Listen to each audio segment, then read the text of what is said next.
5वें दिन सीबीआई को केस मिला और तब तक क्राइम सीन से छेड़छाड़ हो चुकी थी, वहां पर तोड़फोड़ हो चुकी थी। तमाम ऐसी चीजें हैं जो कलकत्ता पुलिस पर, उसके कार्रवाई पर, उसकी प्रक्रिया पर सवाल खड़े करती है। बिल्कुल विक्रांत हमारे साथ लगातार बने हुए। विक्रांत, ये बहुत जरूरी भी हो जाता है क्योंकि एक तो अननेचुरल डेथ का मामला कोर्ट ने पूछा कि कब ये मामला दर्ज होता है, दूसरी तरफ बंगाल सरकार को फटकार लगाई जाती है, पुलिस को फटकार लगाई जाती है, यानी कि अस्पताल प्रशासन तो बहुत कुछ छुपाता है, उसके बाद हर स्तर पर लापरवाही बरती जाती है। देखिए बिल्कुल जसप्रीत, जब आपको ये पता चल गया था कि ये सुसाइड नहीं है, क्योंकि अननेचुरल डेथ का मामला आप तभी उसी सूरत में जीडी एंट्री करेंगे या रिकॉर्ड में लाएंगे जब आपको ये प्राइमा फेसी जानकारी मिल जाए कि ये सुसाइड का मामला नहीं है। जब ये पुलिस को पता चल गया था कि अननेचुरल डेथ का मामला है, तो आपने एफआईआर उसी समय क्यों नहीं की? क्योंकि अननेचुरल डेथ उसी सूरत में होगी जब वो कोई प्राकृतिक मौत नहीं है।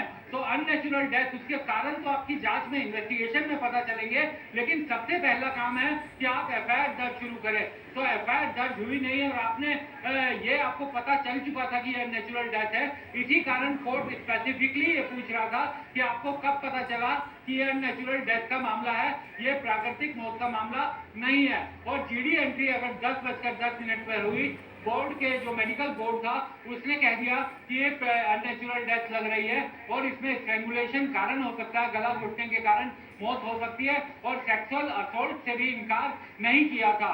तो कई ऐसी प्राइमा फेसी जानकारी पुलिस के पास थी जिसके आधार पर वो एफआईआर उसी समय दर्ज कर सकती थी और अस्पताल प्रशासन इसमें कंप्लेनेंट हो सकता था, लेकिन ऐसा नहीं हुआ। कंप्लेंट जो एफआईआर है वो बहुत बाद में रात को दर्ज की गई, क्रीमेशन की भी बाद में दर्ज की गई। ये बड़ा चौंकाने वाली बात है कि क्रीमेशन की भी बाद में एफआईआर दर्ज की गई और कोर्ट भी इसी चीज को लेकर चिंतित है। और इसी कारण जस्टिस पारदीवाला ने तो यहाँ तक टिप्पणी कर दी कि मैंने अपने 30 साल के कैरियर में ऐसी इस तरीके का व्यवहार, इस तरीके की प्रक्रिया नहीं देखी जैसा आपकी पुलिस ने इस मामले में अपनाई है। किसी भी पुलिस की कार्यशैली पर अदालत की ये सख्त टिप्पणी कई बड़े सवाल खड़े करती है।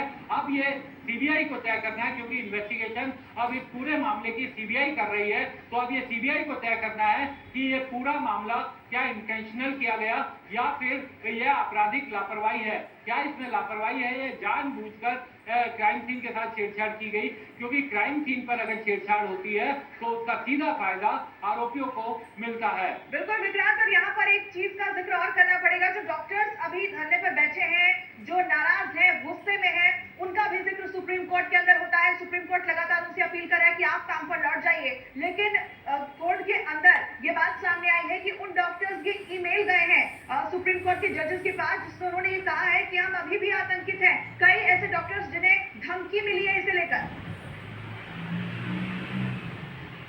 देखिए बिल्कुल, कोर्ट ने पिछली सुनवाई पर भी ये कहा था कि हड़ताली डॉक्टर अपने काम पर लौटें, क्योंकि उनकी जो मांग थी, जिस तरीके की वो चाहते थे कि कार्रवाई होनी चाहिए, उस दिशा में कोर्ट कार्रवाई आगे बढ़ रही है।